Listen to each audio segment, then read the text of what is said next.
Hello, amazing parents, and welcome to Parenting with Psychology. I'm Dr. Lindsay. I'm a clinical psychologist, parenting coach, and mother of 4, and I'm here to teach you actionable psychology-based parenting tools from my 5 C's parenting framework to help you master any parenting situation. Thanks for joining me today.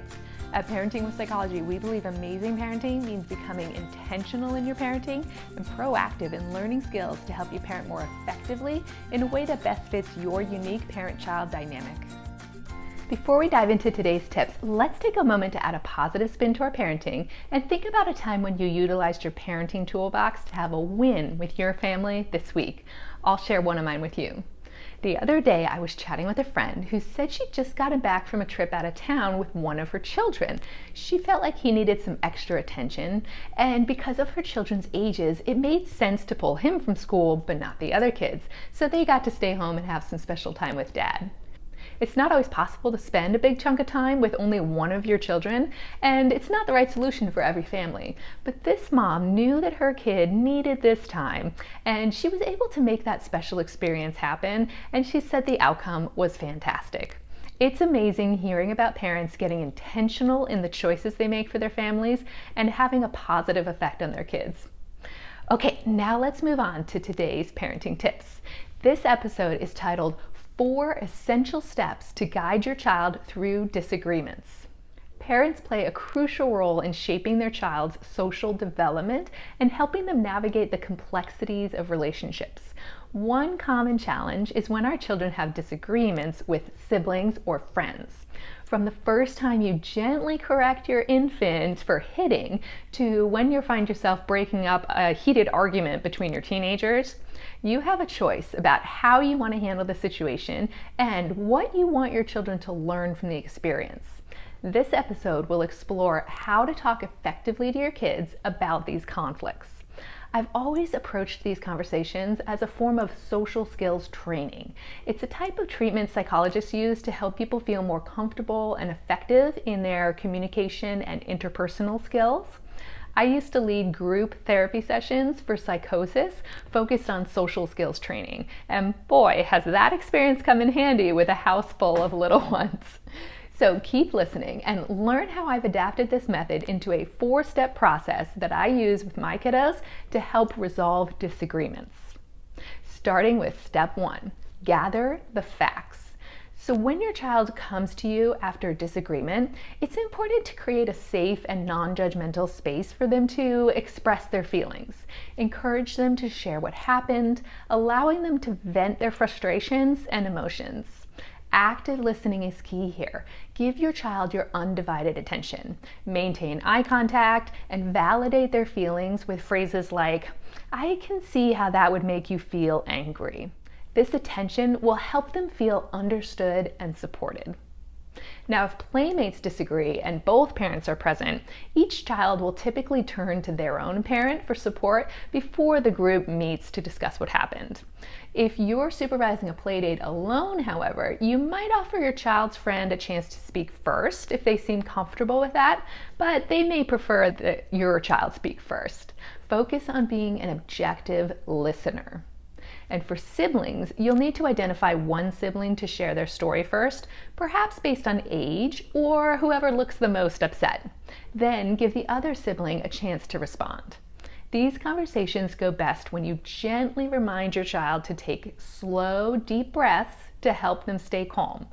Also, encourage them to use neutral, descriptive statements without a negative valence to avoid reigniting the situation. For example, let's just say Tommy called me a name and then I got angry and hit him back, rather than Tommy is being a jerk and so I hit him. Having kids in the same space, but not directly next to each other, is helpful during this cool down phase. For young children who are still developing their verbal skills, you may need to interpret what happened, saying something like, so something happened to upset you and you hit Tony, or you didn't like it when Tanya grabbed your toy and then you hit her. Is that right? And then give them a chance to respond. These situations are an excellent opportunity for you to model calm, non-judgmental behavior yourself. as you gather information and help to improve the situation. Reacting too quickly and jumping to conclusions about what happened does little to solve the problem and can worsen the situation. Step 2, reflect and analyze. After your child has shared their side of the story, it's time to guide them towards reflection and analysis. So ask open-ended questions to encourage critical thinking, such as, what do you think caused the disagreement? Or how do you think your actions affected the situation? Such questions help your child develop self-awareness and take responsibility for their part in the conflict. And remember, these are non-judgmental questions. So not, why did you do that? More, what do you think the outcome would be having done that? Younger children may need prompts with options like, did that make the situation better or worse? Or did that make Trevor happy or sad? Number 3, present alternatives. Once your child has analyzed the situation, presenting alternative ways to handle the disagreement is crucial. This step is akin to corrective feedback in the social skills training model. So explain to your child that they can learn better ways of resolving conflicts, just like learning a new skill. Offer suggestions on how they could have responded differently, emphasizing empathy, active listening, and compromise. Encourage them to think about potential outcomes of these alternate approaches. So for example, if you asked Troy for the toy back and he said no, would that have been a good time to ask mom for help? Or would it have been a better choice to walk away and hit a pillow than to hit your brother? You can bring this point home by modeling the alternative behavior for your child. You can say, here's how I would do it. Perhaps you mask a look of anger with clenched fists, saying, we can talk about this later. I'm feeling really angry, so I'm going to go walk away and hit that pillow so I don't hit you. And then you would actually physically move your body, go over, find a pillow, and give it a little punch. After watching you demonstrate the behavior, they'll feel way more comfortable doing the next step. So step 4, role play and practice. Behavioral rehearsal is a key element in social skills training. Engaging your child in role-playing scenarios reinforces alternative approaches to resolving disagreements. So for example, you could say, let's try that. Pretend that Troy just took your toy and you asked for it back and he said no. Now say, Mom, can I please have help with a disagreement that Troy and I are having? Have your child actually say that back to you. Saying the words markedly increases the odds of your child actually using them the next time the situation arises. The more that you use social skills training as a technique to resolve disagreements in your family, the more quickly your child will get comfortable with this part of the routine and understand that role playing, this portion, is essential and that this conversation won't be over until they practice this alternative approach to resolving disagreements. Similarly, you can ask your older child to imagine his brother has just called him a name, turn away and punch a pillow. It may feel silly doing it, but this role-playing step is critical to solidifying the corrective feedback in their minds and their bodies. This hands-on practice helps children internalize the skills and prepares them for future conflicts. So celebrate their efforts and provide reinforcement when they demonstrate effective communication and problem solving during the role play. You may be wondering, where's the apology in this strategy? You didn't miss it, it's not there. I do think it's essential for children to learn how to apologize effectively. I'll have an episode dedicated to teaching kids how to apologize to friends and siblings coming soon. In the meantime, check out episode 31 on the power of apologizing to your kids at parentingwithpsychology.com/blog/31 for an introduction to my acknowledge and amends technique. The reason I have not included an apology here is that kids make a lot of mistakes as they grow and develop. It's all part of the learning process. Frequent apologies can become tedious and detract from the ability to learn from the experience. Moreover, disagreements are often two-sided. Rather than having each kid apologize to the other, I think there's infinitely more benefit to be gained from a calm and productive discussion aimed at improving social skills to prevent future disagreements. By all means, toss an apology into step 2, That's the reflect and analyze step. Or use your own judgment throughout the day with your kiddo and use different strategies based on different situations. An apology here, some social skills practice there, and sometimes a combination of the two. Hey, amazing parents, are you overwhelmed by all the information out there about screen time and kids? Confused about how much screen time and what type of screen time is okay for your kids? Do you have trouble setting limits on your child's screen time and enforcing them? I created a masterclass on screen time just for you.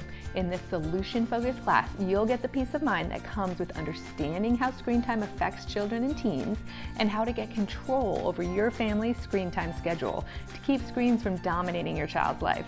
It's packed with essential psychology-based parenting tools in a very manageable 90-minute class. Make this investment in your family for only $75 for a limited time. Learn more at parentingwithpsychology.com/screentime. There's even an add-on lesson on managing social media.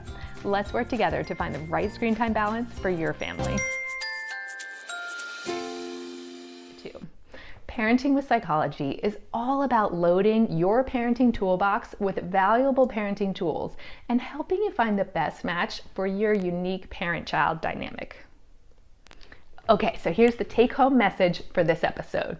Talking to your kids about disagreements with their siblings or friends offers an opportunity to teach them valuable social skills by creating a safe space for conversation, guiding them through reflection and analysis, presenting alternative approaches, and practicing these skills through role play. You empower your child to navigate conflicts with empathy and effective communication. Nurturing these social skills is an ongoing process, and with your guidance, your child will develop the tools needed for healthy and fulfilling relationships. Change takes time, so be patient. If a disagreement happens in your family this week, try out these 4 steps to see how smoothly the experience of resolving the disagreement goes and how ready your child feels to tackle the next one with more skill. Social skills training is the first line response in the consequences category of my 5 C's parenting framework. You can learn more about the 5 C's at parentingwithpsychology.com/blog/1.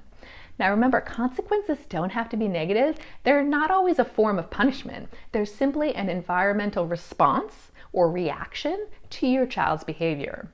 To find more episodes in this category, go to parentingwithpsychology.com/blog/34 to find the show notes for today's episode, and you can use the category search menu on the right of your screen. Oh, and social skills training is just one of the powerful tools that I teach in my full Parenting with Psychology courses. To get more of a taste of the psychology-based tools I teach in my full course, check out my free boot camps. Find a boot camp specific to your child's age and save your spot today to continue learning on your amazing parenting journey. You can go to parentingwithpsychology.com/bootcamps. Okay, amazing parents, that wraps up today's episode. Thanks for being here, everyone. Join me next week to learn how to get intentional in your parenting. Until then, keep up the good work on your amazing parenting journey. You can follow Parenting with Psychology and sign up to receive my weekly newsletter at parentingwithpsychology.com/tips to be sure you don't miss any of my new tips. My weekly tips are available to read on my website, to listen to on your favorite podcast player, or to watch on YouTube. If you'd like to connect with me more regularly and join the Parenting with Psychology community, follow Parenting with Psychology on Instagram, Facebook, LinkedIn, and Twitter. It would mean the world to me if you would take a moment to rate and review this episode to help it become more visible to other parents. And finally, a quick legal disclaimer. Please note that the advice provided in this episode is different than therapy and does not serve as a substitute for professional psychological treatment or other types of professional advice or intervention. If you or your child have concerns or need further parenting or personal support, please contact a physician or other qualified local health professional. See you next week, amazing parents.